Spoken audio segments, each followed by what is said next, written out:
Hello, this is Dr. Christy Patton-Lukes, your instructor for Chemical Engineering 3111. And this is Lab 2. We're looking at roots of equations, and we've looked at several techniques. Today what we're going to do is solve a nonlinear equation. The background for this one is based in thermodynamics. You've seen this in thermo and in the mass and energy balance class.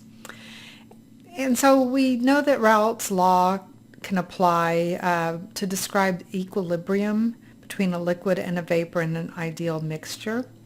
Yi is the mole fraction in the vapor phase times the pressure, the total pressure of the system, is the mole fraction in the liquid phase times the vapor pressure for that fluid at a particular temperature. And this tells me how much would be in the liquid phase and in the vapor phase.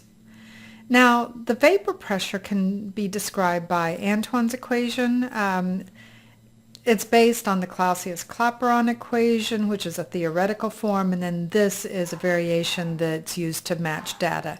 And the way that Antoine's equation is typically written is log base 10 of the vapor pressure for species I is A minus B over T plus C, where A, B, and C are parameters that can be determined, and those values will depend on what units you're using for T and for the vapor pressure.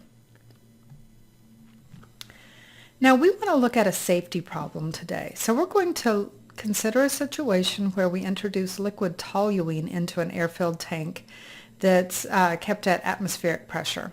And the air above the liquid is going to, over time, be saturated with toluene vapor. So as much toluene as can evaporate will.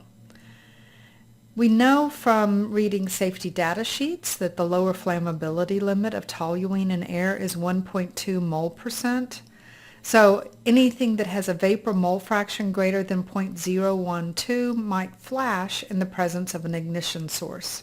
And if you look in our Canvas page, I've linked you to a video that some firemen have shown you what a flash point means and auto ignition temperatures, and it's fun. You might want to take a look at that.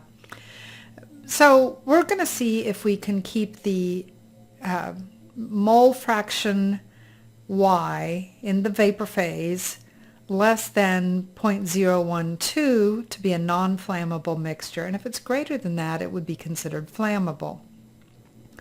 We're going to decide that Raoult's law can be used here. In the case of toluene and air, it's probably not a terrible assumption. And in this case, for toluene, the Antoine's constants are given here when T is in degrees C and pressure is in millimeters of mercury.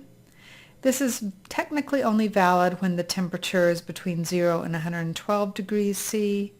And I don't think that that's going to be a problem for what I'm posing for you today.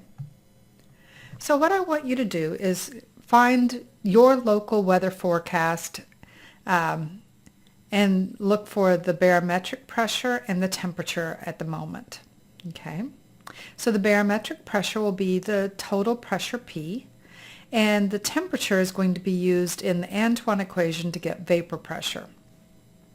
So you can do those two things, and then I want you to try the various solution techniques that we've been learning to solve for what is the maximum temperature of the system that you have before you have a flammable mixture. Okay, and then tell me, is it a flammable mixture right now? Okay, if you had this set up. All right. I want you to look at the graphing method. I want you to look at bisection, Regula-Falsey, and Newton-Raphson. So the techniques we've used this week. And solve this for the maximum temperature. So you're going to insert the Antoine equation into Raoult's law so you get a single equation to solve. You're going to need some VBA code for this. I want you to turn in all of your code, so an Excel sheet that has all of your code in it, and please just limit it to one Excel sheet. But you can have multiple pages in that Excel file. And then in the comments, I want you to tell me what technique you thought worked best and why you chose that. I want you to tell me what form of f of x equals 0 you used. Now you can write this out. Some people have chosen to write it out on a piece of paper, take a picture of it, and then insert that image into their Excel file. That's probably about as good as any. Or if you want to try typing it out, that's fine. And then what's the maximum temperature for the liquid toluene to avoid a flammable vapor? And what is it a flammable mixture right now where you are? Okay. This really probably isn't the hardest of our lessons, but the math is a little bit harder than what we've been doing. So when you're finished with this, then you'll do homework 2 and then move on to lesson 3 where we'll learn more about other techniques for solving nonlinear equations. Thank you very much for your time.